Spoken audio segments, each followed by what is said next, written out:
ಜಾಗಗೊಳಿಸಿದ್ರು ನಿಮ್ಮನ್ನ ಅನ್ನುವಂಥದ್ದೇ ಪ್ರಮುಖವಾಗಿ ಅಲ್ಲಿ ಪ್ರಸ್ತಾಪ ಸರ್, ನಾನು ಒಂದು ಹೆಣ್ಮಗಳಾಗಿ ನನಗೆ 8 ಜಿಲ್ಲೆಗಳು ಕೊಟ್ಟಿದ್ದಾರೆ ರಾಜ್ಯದಲ್ಲಿ. ಎಲ್ಲ ಜಿಲ್ಲೆಗಳು 800-900 ಕಿಲೋಮೀಟರ್ ದೂರ ಇರೋ ಜಿಲ್ಲೆಗಳು ಕೊಟ್ಟಿದ್ದಾರೆ. ಆದರೂ ನಾನು ಅದಕ್ಕೆ ಯಾವುದಕ್ಕೂ ನಾನು ಎದುರ್ದಿರ ನಾನು ಪ್ರತಿಯೊಂದು ಜಿಲ್ಲೆಗೂ ನಾನು ಪ್ರವಾಸವನ್ನು ಮಾಡಿದ್ದೀನಿ. ಜಿಲ್ಲಾ ಮಟ್ಟದಲ್ಲಿ ಮತ್ತು ಅಸೆಂಬ್ಲಿ ಮಟ್ಟದಲ್ಲಿ ನಾನು ಪ್ರವಾಸವನ್ನು ಮಾಡಿದ್ದೀನಿ. ಆದರೆ ನಾನು ಅಲ್ಲಿ ಹೋದಾಗ ನನಗೊಬ್ಬಳಿಗೆ ಅಲ್ಲ, ಅಲ್ಲಿನ ಜಿಲ್ಲಾ ಅಧ್ಯಕ್ಷರುಗಳಿಗೆ ಮತ್ತು ನನ್ನ ಉಸ್ತುವಾರಿ ಯಾರು ಜನರಲ್ ಸೆಕ್ರೆಟರಿ ಮತ್ತು ಸೆಕ್ರೆಟರಿಗಳು ಇರ್ತಾರೆ ಅವ್ರು ಎಲ್ಲರಿಗೂ ಹರಾಸ್ಮೆಂಟ್ ಆಗ್ತಾ ಇತ್ತು. ನೀವೆಲ್ಲ ಕೆಲಸ ಮಾಡಿಕೊಡ್ದು, ಬ್ಯಾನರ್ಗಳು ಹಾಕ್ಕೊಡ್ದು, ಇವ್ರಿಗೆ ನೀವು ಅವಕಾಶ ಮಾಡಿಕೊಡ್ದು, ಬೈಕ್ ರ್ಯಾಲಿ ಮಾಡಿಕೊಡ್ದು, ನಾವೇನಾದರೂ ಒಂದು ಪ್ರೊಟೆಸ್ಟ್ ಮಾಡಿದ್ರೆ ಅದನ್ನ ಮಾಡಿಕೊಡ್ದು ಅಂತ. ಅದರಿಂದ ನಾವೆಲ್ಲರೂ ವಾಯ್ಸ್ ರೇಸ್ ಮಾಡ್ತಾ ಇದ್ರು, ಇವ್ರು ಕೇಳ್ತಾ ಇರಲಿಲ್ಲ.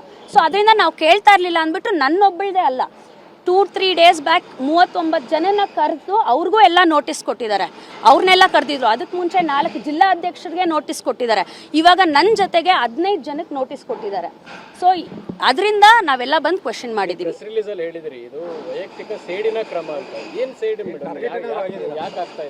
ಎಲ್ಲರಿಗೂ ಗೊತ್ತು, ಯೂತ್ ಕಾಂಗ್ರೆಸ್ ಎಲೆಕ್ಷನ್ ಅಲ್ಲಿ ನನಗೆ ಅವ್ರಿಗೇನೆ ಜಿದ್ದಾಜಿದ್ದಿ ಬಿದ್ದಿದ್ದು. ನಾನು ಸುಮಾರು 12 ಲಕ್ಷ ವೋಟ್ ಮಾಡಿಸಿದ್ದೆ ಅವಾಗ. ಆದರೆ ನನ್ನ ವೋಟ್ಗಳು 75% ರಿಜೆಕ್ಟ್ ಆಗಿತ್ತು. ಆಮೇಲೆ 3 ಲಕ್ಷ ವೋಟ್ ನನಗೆ ಕೊಟ್ಟಿದ್ರು ಅಷ್ಟೇ. ಆದರೂ ನಾನು ಅದಕ್ಕೆ ತಲೆ ಕೆಡಿಸ್ಕೊಳ್ಳಿಲ್ಲ. ನನಗೆ ಪಕ್ಷ ಮುಖ್ಯ, ಪಕ್ಷದ ಸಿದ್ಧಾಂತಗಳು ಮುಖ್ಯ. ಆಮೇಲೆ ನಮ್ಮ ಅಧ್ಯಕ್ಷರು ಯಾವತ್ತೂ ಹೇಳ್ತಾ ಇರ್ತಾರೆ, ಡಿ ಕೆ ಶಿವಕುಮಾರ್ ಸಾಹೇಬರು, ಇದಕ್ಕೆ ಯಾವುದಕ್ಕೂ ತಲೆ ಕೆಡಿಸ್ಕೊಬಾರ್ದು, ನೀವು ಪಕ್ಷ ಸಂಘಟನೆ ಮಾಡಿ ಪಕ್ಷದ ಕಟ್ಟಾಳ ಆಗಿರಿ ಅಂತ. ಸೊ ಆ ಒಂದು ಉದ್ದೇಶದಲ್ಲಿ ನಾನು ಕೆಲಸ ಮಾಡಿದೆ. ಬಟ್ ಅವ್ರು ಅದು ಮರ್ತಿಲ್ಲ. ಯಾರೇ ಒಬ್ಬರು ರಾಜ್ಯ ಅಧ್ಯಕ್ಷ ಆದಮೇಲೆ ಇಡೀ ಕಮಿಟಿನ ಜೊತೆಗೆ ತಗೊಂಡು ಹೋಗಬೇಕು.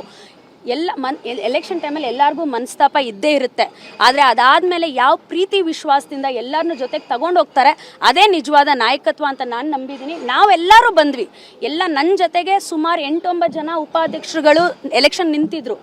ಸೊ ಎಲ್ಲರೂ ಜೊತೆಗೆ ಸೇರಿ ಅವ್ರ ಕೈ ಮಿಲಾಯಿಸಿದ್ವಿ. ಆದರೆ ಅವ್ರು ಮಿಲಾಯಿಸಕ್ಕೆ ರೆಡಿ ಇಲ್ಲ. ಅವ್ರು ಬರೀ ದ್ವೇಷದ ರಾಜಕೀಯನ ಮಾಡ್ಕೊಂಡು ಹೋಗ್ತಾರೆ. ಏನು ಒಳಗಡೆ ಒಂದಷ್ಟು ಪದಗಳು ಬಳಕೆ ಮಾಡಿದ್ರು ಅಂತಂದು ಏನು ಪದ ಬಳಕೆ ಆಯಿತು? ಆಚೆ ಹೋಗಿ, ಪಾರ್ಟಿ ಆಫೀಸಿಂದ ಆಚೆ ಹೋಗಿ, ಗಂಡು ಮಕ್ಕಳಿಗೆಲ್ಲ ತುಂಬ ಬೇರೆ ಬೇರೆ ರೀತಿಯಾಗಿರೋ ವರ್ಡ್ಸನ್ನು ಯೂಸ್ ಮಾಡಿದ್ದಾರೆ. ಆಚೆ ಹೋಗಿ ಅಂತ.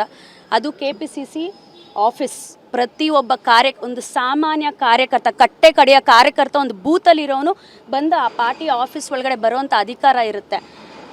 ನಮ್ಮ ಡಿ ಕೆ ಶಿವಕುಮಾರ್ ಸಾಹೇಬ್ರು ಎಷ್ಟು ಮರ್ಯಾದೆ ಕೊಡ್ತಾರೆ, ಪ್ರತಿಯೊಬ್ಬ ಕಾರ್ಯಕರ್ತನಿಗೂ ಅಷ್ಟು ಮರ್ಯಾದೆ ಕೊಟ್ಟು ಅವ್ರಿಗೆ ಅಷ್ಟು ಒಳ್ಳೆ ರೀತಿಯಲ್ಲಿ ನಡೆಸ್ಕೊತಾರೆ. ಅವರೊಂದು ಹಾದಿಯಲ್ಲಿ ನಾವೆಲ್ಲರೂ ನಡಿಬೇಕು.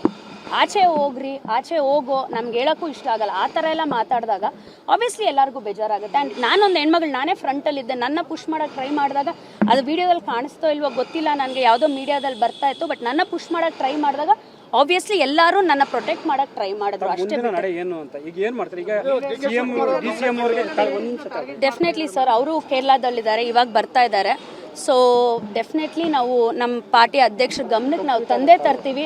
ಯಾಕಂದರೆ ನನ್ನ ಒಬ್ಬಳದೇ ಅಲ್ಲ, ತುಂಬ ಜನ ಯುವಕರು ರಾಹುಲ್ ಗಾಂಧಿ ಅವರ ಐಡಿಯಾಲಜಿ ನಂಬ್ಕೊಂಡು ಮುಂದೆ ಹೋಗಿದ್ದಾರೆ. ಅದಕ್ಕೆ ನಾವು ಏನಿದೆ ಅದಕ್ಕೆ ಹೋಗಿ ಸಾಹೇಬರಿಗೆ ನಾವು ಗೌಡರ ನೇತೃತ್ವದ ಯೂತ್ ಕಾಂಗ್ರೆಸ್ನಲ್ಲಿ ಮಹಿಳೆಯರಿಗೆ ಸುರಕ್ಷತೆ ಇಲ್ಲ, ಒಂದು ರೀತಿ ಅಭದ್ರತೆ ಇದೆ ಅಂತ.